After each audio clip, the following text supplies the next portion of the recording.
Voice of Indonesia. Dari Indonesia untuk dunia. Voice of Indonesia dari Indonesia untuk dunia berjumpa kembali dalam ranah diplomasi. Walaupun dalam suasana Ramadan, tapi kali ini kita mau berbicara mengenai makanan nih.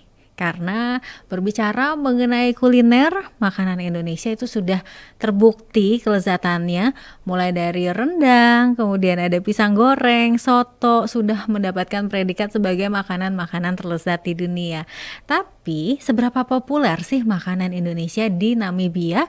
Kita akan ngobrol-ngobrol bersama dengan Ari Hadiman, Koordinator Fungsi Pensosput dari KBRI Windhoek. Sudah bersama kami. Apa kabar Pak Ari? Halo, baik Puskar. Bagaimana kabarnya di Indonesia? Selamat berpuasa ya. Selamat berpuasa. Di sana gimana nih? Nuansa Ramadannya kerasa banget gak sih Pak? Kalau dibilang nuansa Ramadan, tidak lah ya, tidak semeriah atau tidak segemerlap di Indonesia. Karena di sini kan negara Namibia ini mayoritas non-Muslim. Meskipun ada Muslimnya, namun jumlahnya sangat sedikit. Di beberapa tempat memang seperti di toko swalayan yang terkemuka, yang brand internasional, itu memang mereka mengucapkan semacam kayak ucapan selamat digantung di plafon-plafonnya untuk para Muslim. Tapi tidak semuanya melakukan itu. Jadi kalau Oke. dibilang suasana Ramadan ya kurang. Kurang ya. Tapi nggak ada salahnya juga kalau mencoba berbuka puasa dengan makanan Indonesia. Itulah kenapa KBRI Windhoek kemudian menyelenggarakan cooking class ya. Tapi apakah cooking class ini merupakan bagian dari program Indonesia Spice Up the World ya, yang mana ini selalu dikumandangkan nih oleh Presiden, kemudian oleh para menteri-menteri. Ini seperti apa? Ya, baik Bu Sega, terima kasih. Memang Spice Up the World ini memang tagline atau program besar yang dimiliki oleh pemerintah Republik Indonesia. Mm-mm. Dan yang kita lakukan di sini merupakan komponen-komponen untuk melengkapi Spice Up the World program pemerintah. Cooking class ini diselenggarakan merupakan bagian dari toolsnya buat atau alat untuk promosi kuliner kita, diplomasi kuliner atau mungkin biasa dikenal dengan gastrodiplomasi. Gastrodiplomasi atau diplomasi kuliner sudah dilakukan oleh seluruh perwakilan RI di berbagai belahan dunia, termasuk di KBRI Windhoek. Dan ini bukan yang pertama kali Bu kita menyelenggarakan cooking class. Kita juga pernah menyelenggarakan cooking class dengan sekolah memasak lainnya, seperti pernah juga kita datangkan Bapak William Wongso ke Oh. Namibia. Mm-mm. Tentunya waktu itu saya belum bertugas di sini, Mm-mm. namun banyak liputan-liputannya dari media di Indonesia mengenai kehadiran Pak William Wongso di Namibia yang mengajari berbagai macam masakan Indonesia.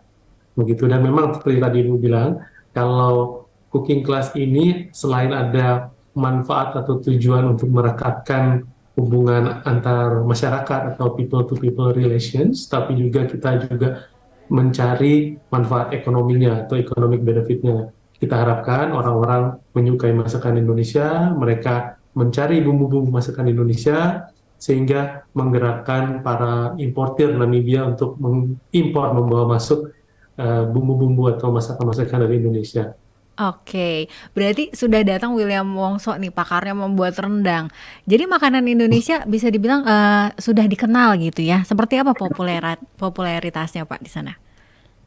Ya, kalau mengenai popularitas, kita sudah memperkenalkan di berbagai event, berbagai acara. Yang paling banyak dan cukup rutin itu adalah melalui promosi kuliner Mm-mm. yang kita kerjasamakan atau kolaborasi dengan Dharma Wanita Persatuan atau DWP KBRI Windhoek.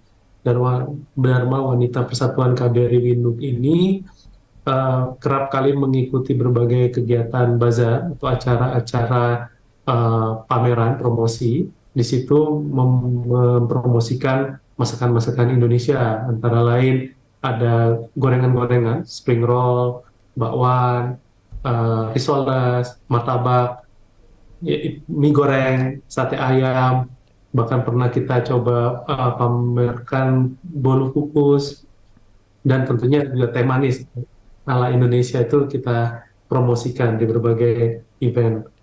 Oke. Nah, kalau untuk cooking class ini akan diselenggarakan di mana? Kemudian Nah, siapa yang mhm. mengajarkan nih Pak? Iya, kalau cooking class ini kebetulan kita sudah kolaborasi dengan salah satu sekolah hospitality, Mm-mm. namanya Silver Spoon Hospitality Academy atau SSHA. Ini dulu juga pernah kita kolaborasikan dengan William Wongso. Jadi Silver Spoon Hospitality Academy ini kurang lebih orang-orangnya sudah menjadi Friends of Indonesia, Mbak. Hmm. Istilahnya teman-teman atau warga lokal di Namibia yang kita bina, kita galak, sudah dekat dengan Indonesia. Jadi mereka kali ini tidak mengangkat rendang Mm-mm. karena rendang sudah cukup populer Hah? di sini, tapi juga diangkat mengenai makanannya mulai dari wedang jahe, Mm-mm. pepes tahu, nasi goreng kampung, sate ayam, terong balado, sampai dadar gulung. Oh, Nah, kalau boleh cerita dikit nih, Mas Kar, kalau mengenai tadi ditanya sudah seberapa jauh sih populer, kebetulan di Namibia ini juga sudah ada makanan cepat saji, jadi restoran cepat saji lah hmm. yang makanan Indonesia ini juga dikelola oleh orang-orang Indonesia dan ini sudah mendapat sambutan cukup baik. Mereka menjualan rendang, ayam bumbu Bali, lalu ada kerupuk kampung yang putih, juga ada Mm-mm. kerupuk yang apa, yang suka di bubur ayam itu, Iya. dan gorengan-gorengan. Jadi selain Dharma Wanita juga sudah ada WNI yang Mm-mm. apa turut memeriahkan dunia kuliner di Namibia.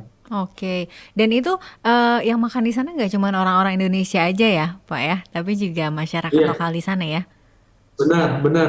Justru banyak masyarakat asing, masyarakat lokal di sini ya, orang Mm-mm. Namibia yang mereka mungkin kenal eh, risoles dari apa festival bazar Oh. yang jadwalnya tidak tentu, tapi sekarang mereka sudah bisa dapat beli di Mm-mm. tempat yang khusus, yang rutin, udah Mm-mm. ada jualan.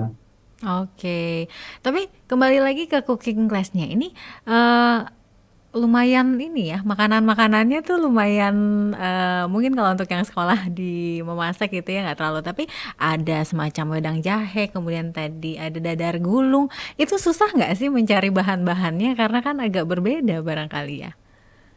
Ya, ini kita sudah apa konsultasikan, Mhm. dan artian sudah ada komunikasi dua arah antara kami KBRI dengan Silver Spoon Hospitality Academy. Mereka sudah tanya barang-barang apa saja nih yang tersedia nih, menunya apa Mhm. saja. Kita sudah berikan buku masak juga, Mas Sekar, ke Mhm. apa pihak sekolahnya. Mhm. Jadi mereka sudah mempelajari buku masaknya, sudah banyak koleksinya, dan mereka sudah bisa mencari barang atau bumbu-bumbu yang kira-kira bisa diganti, dikomplementarikan. Tapi Oke. memang tidak istilahnya kita tidak memaksa mereka untuk menciptakan makanan fusion ya, yang Mhm. apa ada infus dari lokalnya, tapi kita coba meminta mereka memperkenalkan, mengajarkan masakan yang memang otentik Mhm. Indonesia. Jadi kita coba cari menu-menu yang memang tersedia Mhm. komponennya, bahan bakunya di Namibia. Oke, baik.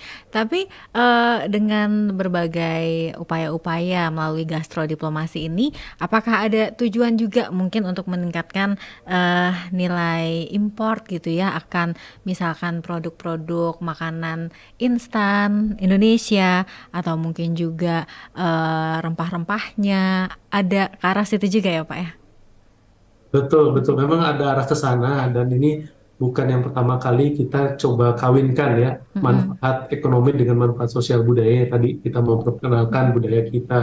Di awal tahun 2023, seingat Mhm. saya, atau 2022 itu kita sudah coba kenalkan atau promosikan sarden asal Indonesia, makanan kaleng. Mhm. Sarden, lalu kita promosikan Indomie. Ini udah cukup Mhm. sering sekali Mbak di Mhm. Namibia Mhm. dan dapat sambutan cukup baik nih, khususnya Untuk Indomie, Indomie karena ya? mereka sangat menyukai Indomie Mhm. yang rasa sapi dan Oh, ayam itu mereka suka. Sama satu lagi Indomie yang goreng, goreng ya? bahkan Indomie goreng Mhm. itu langka karena begitu ada Oh. stok di supermarket langsung cepet banget itu habisnya tuh.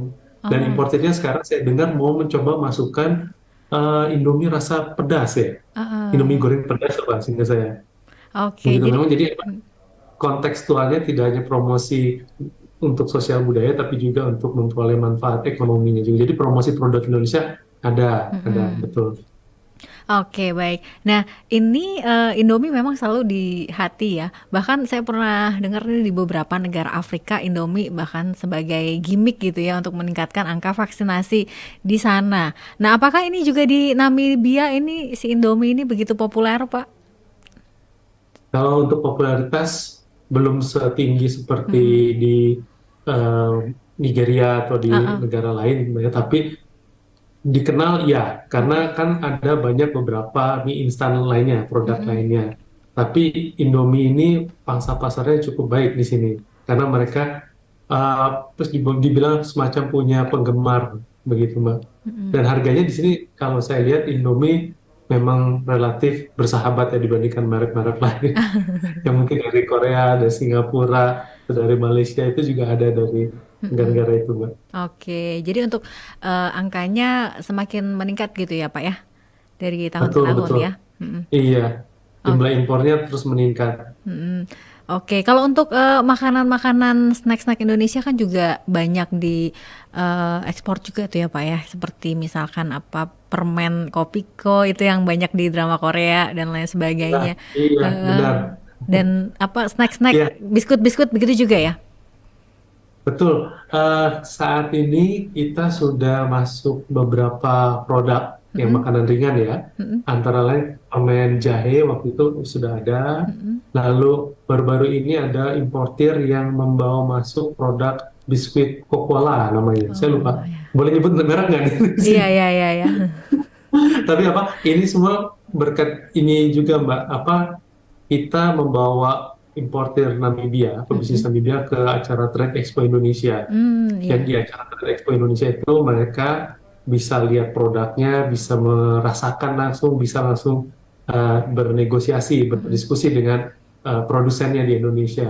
Dan Mm-mm. alhamdulillah ada realisasinya nih di tahun 2023. Ada yang mengimpor produk-produk tadi seperti Mbak bilang, biskuit, Mm-mm. permen-permen itu sudah ada mulai masuk. Kalau untuk UMKM-nya Pak? UMKM Indonesia kita Mm-mm. juga promosikan. Mm-mm. Tahun 2021 kita promosikan dalam bentuk pameran produk UMKM Mm-mm. from village to global market. Itu tagline yang kita pakai. Mm-mm. Di situ kita bawa UMKM dari Indonesia, ada dari Garut, batik Garut, lalu dari Bogor, keramik-keramik, dari Bandung, macam-macam kita bawa. Ada aksesoris juga. Ini kita pamerkan, promosikan sepanjang tahun, tidak hanya di tahun 2021, tapi sampai tahun 2022. Mm-mm. Barang-barangnya cukup apa mendapatkan respon baik juga, meskipun tidak semuanya menarik minat mereka, karena kita lihat juga, pelajari juga ternyata preferensi mereka akan suatu barang itu tidak se apa ya se seluas atau semenarik barang-barang yang lain. Mungkin karena di sini juga ada barang pesaingnya begitu, kompetitornya. Mm-mm.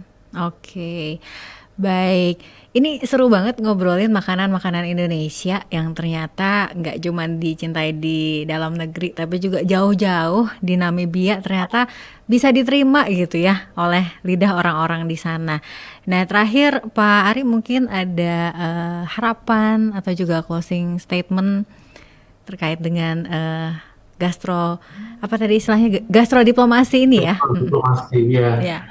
Ya, kalau harapan kami, bukan harapan subjektif saya, tapi ini harapan organisasi, harapan KBRI dan juga harapan Kementerian Luar Negeri serta pemerintah Republik Indonesia, kita ingin produk-produk Indonesia ini makin mendunia, makin meluas.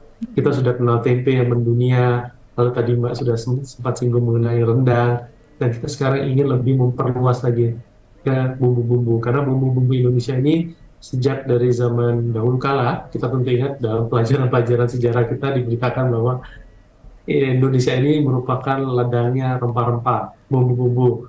Banyak negara-negara asing yang datang ke Indonesia untuk mencari barang-barang tersebut. Nah, ini kita harus uh, bukan kita gelorakan, tapi kita memanfaatkan, kita optimalkan, kita berdayakan potensialnya.